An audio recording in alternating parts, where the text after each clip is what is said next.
ظلم کا موسم کب بدلے گا؟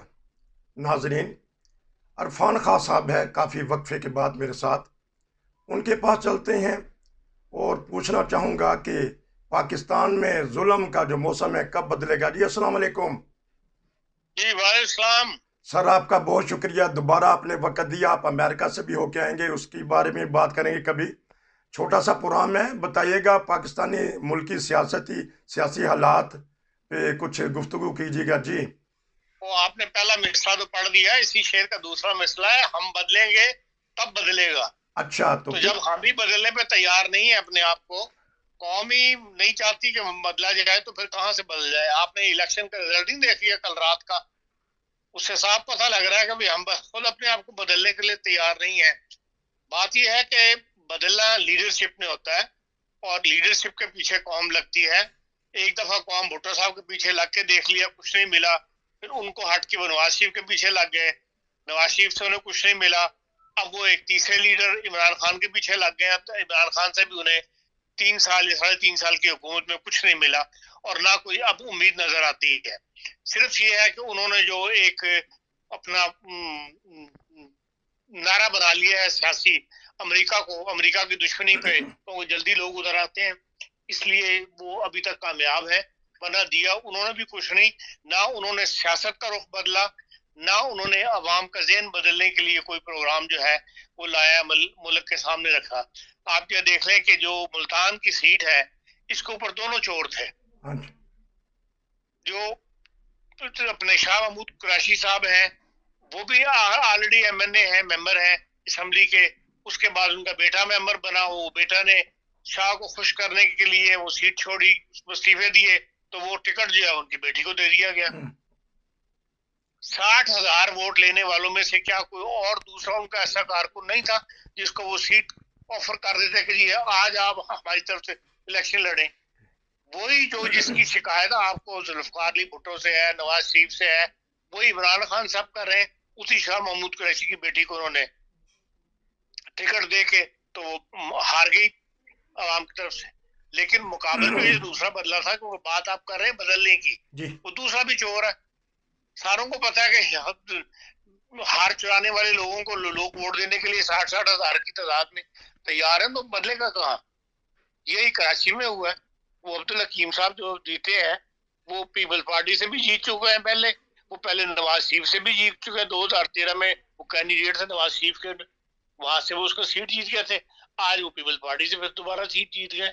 کوئی نظریاتی سیاست ہے ہی نہیں ملک کے اندر، نہ سیاسی لوگ ہیں، نہ مطلب سیاسی لوگ نظریاتی طور ہیں، اور نہ ہی وہ سیاسی نظریاتی تربیت کر رہے ہیں۔ اس لیے بدلا والا کچھ نہیں پاکستان کے اندر، یہ اسی طرح ایک کھچڑی جو 70 سال چل رہی ہے، نظر یہی آ رہا ہے کہ اسی طرح چلتی چلی جائے گی۔ جس طرح جو آپ نے کمی کہا ہے وہ ہماری ایجنسیاں پوری کر دیتی ہیں، جی اور وہ ایک نیا کھیل جو ہے وہ کھیل کے پھر سیاست کا رخ جو ہے وہ بدل لیتی ہیں۔ کوئی مثبت پہلو سامنے نظر نہیں آتا۔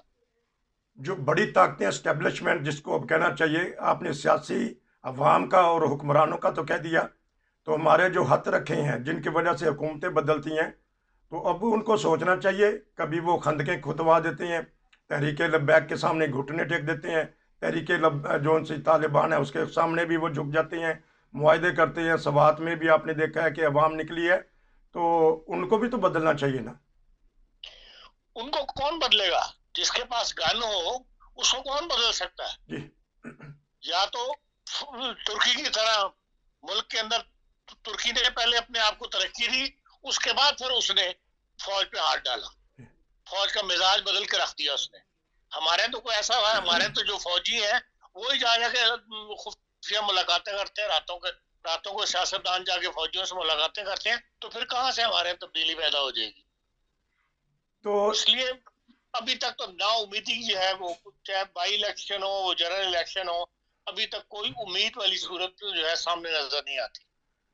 ایک اور چیز جو بدلنے والی ہے، ہمارا عدالتی نظام، وہ رائتے بھی دیتے ہیں۔ آپ نے دیکھا کہ ان 4 مہینوں میں وہ کچھ ہوا پاکستان میں کہ جو 75 سال میں نہیں ہوا، جو لے کے بھی آئے وہ بھی سوچ رہے ہوں گے کیا ہوا، پھر ہمارا عدالتی نظام آ گیا، چھوٹ گئے لوگ، کوئی گرفتار ہوں گے، کوئی ہو رہے ہیں۔ اس بارے میں کس کو بدلنا چاہیے؟ عدالتی نظام؟ عدالتی نظام کی وجہ یہ ہے کہ عدالتی نظام میں قابل لوگ نہیں ہیں. ٹھیک. اگر لوگ قابل عدالتی آ جائیں, ججز بن جائیں, قابل لوگ سامنے آئیں, تو پھر ظاہر ہے کہ وہ اپنی عقل سمجھ کے مطابق کام کریں گے.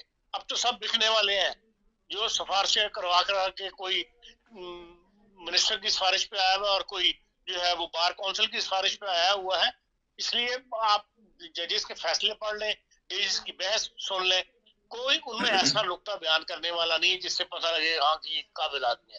ابھی جو ججز کانفرنس ہوئی ہے پیچھے, ان کی ہر سال ہوتی ہے, اس کے اندر باقاعدہ جسٹس فائز عیسیٰ نے پوچھا ہے بھرے حال سے کہ آپ ہمارے جسٹس نظام سے مطمئن ہے, تو ایک بھی ہاتھ کھڑا نہیں ہوا اس کی فیور کے اندر.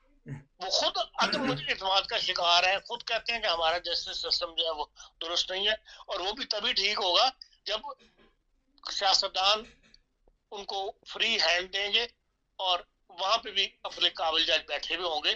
جورس کانفرنس جو ہوتی ہے اس کا مقصد بنانے کا مقصد یہی ہے کہ وہ جائزہ لے, قوانین کا جائزہ لے, حالات کا جائزہ لے.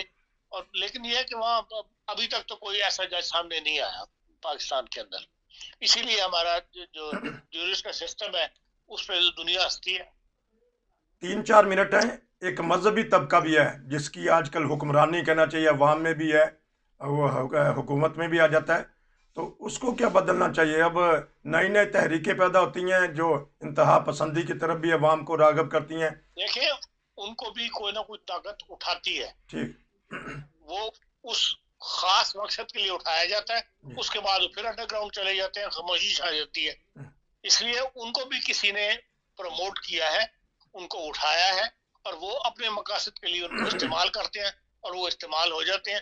اس کا فائدہ وہ یہ اٹھاتے ہیں کہ بھئی وہ کچھ نہ کچھ ان کو پاپولیرٹی جاہل عوام کی جو ہے مل جاتی ہے. اور یہ دیکھ لیں تحریک تعلق جو ہے ٹی ایل پی والے, یہ اب تیسرے نمبر کے اوپر ووٹ لینے شروع کر دیے ہیں لوگوں نے, تو اس کا فائدہ انہوں نے یہ اٹھایا ہے کہ بھئی ان کو ووٹ ملنے شروع ہو گیا اپنے عوام کی طرف سے.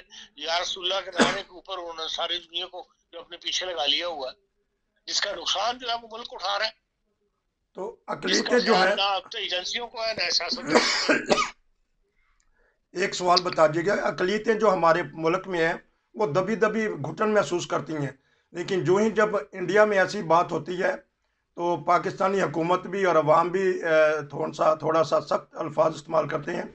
وہی بات پاکستان میں ہو رہی ہے کہ نام بھی بدلے جا رہے ہیں اور عبادت گاہوں کو بھی گرایا جا رہا ہے. تو اس بار ہمیں کیا کہیں گے کہ آنے والے دنوں میں یا سالوں میں اقلیتوں پہ پاکستان میں کیا ہوگا؟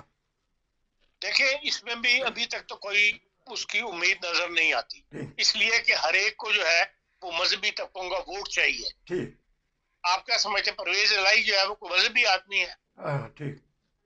ٹھیک, کوئی مذہبی آدمی وہ نہیں ہے, نہ وہ مذہب سے اتنا لگاؤ رکھنے والا آدمی ہے. لیکن یہ ہے کہ کیونکہ اس کو مذہبی ووٹ چاہیے, اس لیے وہ ایسی بات کر دیتا ہے جسے طریقے وہ جو ہے ٹی ایل پی والے جو ہے وہ خوش ہو جائے. ان کے ووٹ لینے کے لیے وہ اس قسم کی باتیں وہ پبلکلی کہہ دیتا ہے. اس کو اس بات کی پرواہ نہیں ہے کہ جس کے بارے میں کہہ رہا ہوں اس پہ کیا گزرے گی, یا وہ انسیف ہوں گے اس کمیونٹی کے لوگ, اس کی وہ پرواہ نہیں کرتا. لیکن یہ اپنے ووٹ بینک کی طرف اس کو فکر ہے, اس لیے وہ ایسی باتیں کر دیتا ہے. اور یقیناً تحریک طالبان یا یہ جو ہے ٹی ایل پی والے, یہ ان کو کچھ نہ کچھ ووٹ جو ہے وہ مل جاتے ہیں, ان کی طرف سے مقبولیت حاصل ہو جاتی ہے. اس لیے اقلیتوں کا ابھی تک تو کوئی جو انٹرنیشنل پریشر بھی کام نہیں کر رہا, اور یہ طاقتیں جو بیرونی طاقتیں ہیں وہ اس کو اگنور نہیں کرتی ہیں, ہمیشہ پاکستان سے بات بھی کرتی ہیں. لیکن یہ ہے کہ ابھی تک تو کوئی ایسے حالات پیدا نہیں ہوئے جس کے اندر اقلیتیں اپنے آپ کو ایزی فیل کر سکیں. آپ کا بہت شکریہ. ناظرین, ایک مصرے سے میں نے پروگرام شروع کیا تھا, عرفان خان صاحب نے دوسرا مصرع دہرا دیا اور بتایا گیا کہ کس طرح ہم بدلیں گے تو پھر یہ جبر کا موسم بدلے گا. انشاءاللہ ہم عرفان خان صاحب سے مزید بین الاقوامی جو عالمی حالات ہیں روس اور امریکہ کے, اس کے اوپر بھی بات کریں گے. امریکہ گئے ہیں, وہاں انہوں نے کیا دیکھا, اور اس طرح پاکستانی سیاسی حالات پہ بات ہوگی.